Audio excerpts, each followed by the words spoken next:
লাঠি ব্যারিকেড, নওশাদ সিদ্দিকীর সভায় যাওয়ার পথে বাধা। ওয়াকফ আছে তপ্ত দক্ষিণ 24 পরগনা জেলার বাসন্তী হাইওয়ে। জনতা পুলিশ সংঘর্ষে পরিস্থিতি উত্তপ্ত, ফাটল মাথা। ওয়াকফ সংশোধনী আইন বাতিলের দাবিতে সোমবার কলকাতার রামলীলা ময়দানে সভার ডাক দিয়েছিল ভাঙড়ের আইএসএফ বিধায়ক নওশাদ সিদ্দিকী। সভায় যোগ দিতে বাসন্তী হাইওয়ে ধরে যাচ্ছিলেন মানুষজন। অভিযোগ, বৈরামপুরের কাছে ব্যারিকেড করে আন্দোলনকারী জনতাকে বাধা দেয় কলকাতা পুলিশ। বাধার মুখে পড়ে শুরু হয় বিক্ষোভ, কার্যত অবরুদ্ধ হয়ে পড়ে বাসন্তী হাইওয়ে। ওয়াকফ বিলের বিরোধিতায় আবার আন্দোলন শুরু করেছে এবং সেই আন্দোলনের জেরে বাসন্তী হাইওয়ে এই মুহূর্তে যেটা দেখাবার চেষ্টা করছি, বাসন্তী হাইওয়ে রীতিমতো অবরুদ্ধ হয়ে পড়েছে।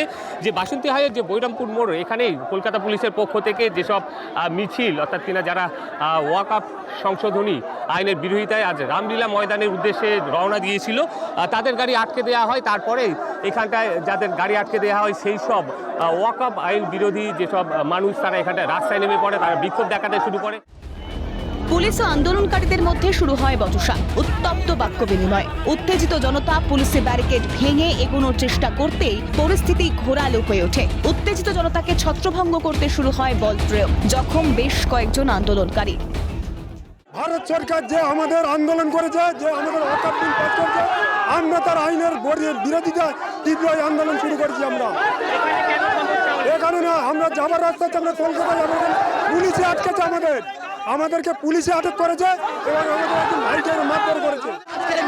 হাত ভেঙে দিয়েছে, মাথা ভেঙে ফেটে দিয়েছে, পা ভেঙে দিয়েছে, ব্রিজ চালে মেরে হাঁটতে পারছে না। আমাদের একটা লোককে মেরে মাথা ফাটিয়ে দিয়েছে। বস্তুত ওয়াকফ আইন বিরোধী আন্দোলনে উত্তপ্ত মুর্শিদাবাদে পুলিশের বিরুদ্ধে নিষ্ক্রিয়তার অভিযোগ উঠেছে। সম্পত্তিহানি, প্রাণহানির মতো ঘটনা ঘটেছে। অশান্তির গোটা পর্বে পুলিশের নিষ্ক্রিয়তার অভিযোগ উঠেছে। ওয়াকফ আইন বিরোধী নওশাদ সিদ্দিকীর সভায় আন্দোলনকারীদের যেতে দিতে বাধা কেন? কেন এরকম অতি সক্রিয় পুলিশ? কেন লাঠিচার্জ? তৃণমূল বিজেপিকে কাঠগড়ায় তুলে একযোগে আক্রমণ শানিয়েছেন ভাঙড়ের আইএসএফ বিধায়ক নওশাদ সিদ্দিকী। ওয়াকফ আইনের বিরোধিতায় রাজনৈতিক সামাজিক আন্দোলন চাইছে না তৃণমূল বিজেপি, পুরোটাই ধর্মীয় আধারে নিয়ে যাওয়ার চেষ্টা করা হচ্ছে, মন্তব্য ভাঙড়ের আইএসএফ বিধায়ক নওশাদের। রাজ্য সরকার এটাকে সামাজিক আন্দোলন বা রাজনৈতিক আন্দোলনের রূপ দিতে চাইছে না। বারবার এটা ধর্মীয় আন্দোলন চাইছে, সেটা বিজেপিও চাইছে, তৃণমূলও চাইছে। আমরা রাজনৈতিকভাবে যখন নাচছি, ভিন্ন ধর্মের, ভিন্ন জাতের, ভিন্ন বর্ণের মানুষ কাঁধে কাঁধ মিলিয়ে ওই ওয়াকফ সংশোধনী আইন প্রত্যাহারের দাবি তুলছি, তখনই তুলবো তখন রাজ্য সরকার ভয় পাচ্ছে, যেটা একটা নির্দিষ্ট ধর্মীয় আন্দোলন থেকে রাজনৈতিক আন্দোলন হয়ে গেলে তাহলে ওদের যে মেরুকরণের রাজনীতি, ভয় দেখিয়ে ভোট ব্যাংকের রাজনীতি, সেখানে নষ্ট হবে। ফলে আমাদেরকে হেনস্থানের প্রকারে আটকাতে হবে।